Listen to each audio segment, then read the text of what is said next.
SP ಮನೆಗೆ ಊಟಕ್ಕೆ ಹೋಗ್ತೀರಾ, ಗಾಯಾಳುಗಳ ವಿಚಾರಣೆಗೆ ಬರಲ್ಲ ಅಂತ ಹೇಳಿ ಜಯಮಾಲಗೆ ಕೈ ಕಾರ್ಯಕರ್ತರು ತರಾಟೆಗೆ ತೆಗೆದುಕೊಂಡಿರುವಂತಹ ಘಟನೆ ಉಡುಪಿಯಲ್ಲಿ ನಡೆದಿದೆ. ಎಸ್ಪಿ ಮನೆಗೆ ಊಟಕ್ಕೆ ಹೋಗೋದಿಕ್ಕಾಗತ್ತೆ ನಿಮ್ಗೆ, ಆದ್ರೆ ಗಾಯಾಳುಗಳ ವಿಚಾರಣೆಗೆ ಬರಲ್ಲ ಅಂತ ಹೇಳಿ ಸಚಿವೆ ಜಯಮಾಲಗೆ ಕಾಂಗ್ರೆಸ್ ಕಾರ್ಯಕರ್ತರೇ ತರಾಟೆಗೆ ತೆಗೆದುಕೊಂಡಿರುವಂತಹ ಘಟನೆ ಉಡುಪಿಯಲ್ಲಿ ನಡೆದಿದೆ. ಉಡುಪಿಯಲ್ಲಿ ಜಯಮಾಲಗೆ ಇರಿಸು ಮುರಿಸು ಉಂಟಾಗುವಂತಹ ಸನ್ನಿವೇಶ ಎದುರಾಗಿದೆ. ಉಡುಪಿ ಕಾಂಗ್ರೆಸ್ ಕಚೇರಿಯಲ್ಲೇ ಕಾಂಗ್ರೆಸ್ನ ಯುವ ಕಾರ್ಯಕರ್ತರು ಮುತ್ತಿಗೆ ಹಾಕಿ ಜಯಮಾಲಾಗೆ ಯುವ ಕಾಂಗ್ರೆಸ್ ಕಾರ್ಯಕರ್ತರು ತರಾಟೆಗೆ ಕೂಡ ತೆಗೆದುಕೊಂಡಿದ್ದಾರೆ. ಭಾರತ್ ಬಂದ್ ವೇಳೆ ಲಾಠಿ ಚಾರ್ಜ್ ಆಗಿತ್ತು. ಲಾಠಿ ಚಾರ್ಜ್ ವೇಳೆ ಕೈ ಕಾರ್ಯಕರ್ತರು ಗಾಯಗೊಂಡಿದ್ರು. ಆದ್ರೆ ಗಾಯಾಳುಗಳನ್ನು ನೋಡೋದಿಕ್ಕೆ ಸಚಿವೆ ಜಯಮಾಲಾ ಅವರು ಬಾರದ ಹಿನ್ನೆಲೆಯಲ್ಲಿ ಕಾಂಗ್ರೆಸ್ ಕಾರ್ಯಕರ್ತರು ಕೂಡ ಸಾಕಷ್ಟು ಆಕ್ರೋಶವನ್ನ ಹೊರ ಹಾಕಿದ್ರು ಸಚಿವೆ ಜಯಮಾಲಾ ಬಳಿ.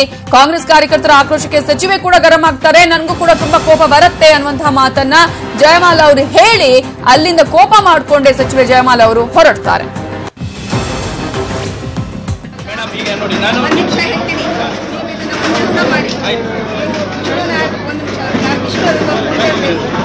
ಹೀಗೆ ಮಾತಾಡಬಾರ್ದು.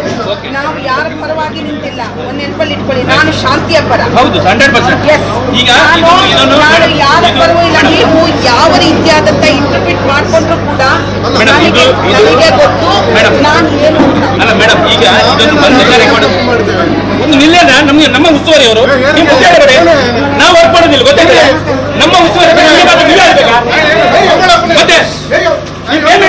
ಗೊತ್ತಾಯ್ತಾ? ನಮ್ಮ ಉಸ್ತುವಾರಿ ಅವರು ನಮ್ಮ ಮೇಡಮ್ ಹತ್ರ ನಾವು ಮಾತಾಡ್ಬೇಕಾಗಿ. ಮೇಡಮ್ ಒಂದು ನಿಮಿಷ, ಈಗ ಬಂದು ಕರೆ ಕೊಟ್ಟದ್ದು ಕಾಂಗ್ರೆಸ್ ಪಾರ್ಟಿ ಹೌದಾ?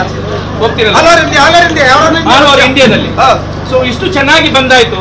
ಇದನ್ನು ಬಂದಾದನ್ನು ನೋಡ್ಲಿಕ್ಕೆ ಆಗದೆ ವಿರೋಧ ಪಕ್ಷದವರು ಈ ರೀತಿ ಮಾಡ್ತಾರೆ ಅಂತ ಹೇಳಿದ್ರೆ, ಎಸ್ಪಿ ಈ ರೀತಿ ದೊಣ್ಣೆ ತೆಗಿತಾರೆ ಅಂತ ಹೇಳಿದ್ರೆ ಇದನ್ನು ಕೇಳುವವರು ಯಾರು ಮೇಡಮ್? ನಾವು ನಿಮ್ಮ ಹತ್ರ ಬಿಟ್ರೆ ಯಾರ ಹತ್ರ ಮಾತಾಡ್ಲಿ? ನಾನು ಅವರನ್ನ ಕೇಳಿದ್ದೀನಿ. ನನ್ನವರಿಗೇನಾದ್ರೂ ನೀವು ತೊಂದರೆ ಕೊಟ್ಟರೆ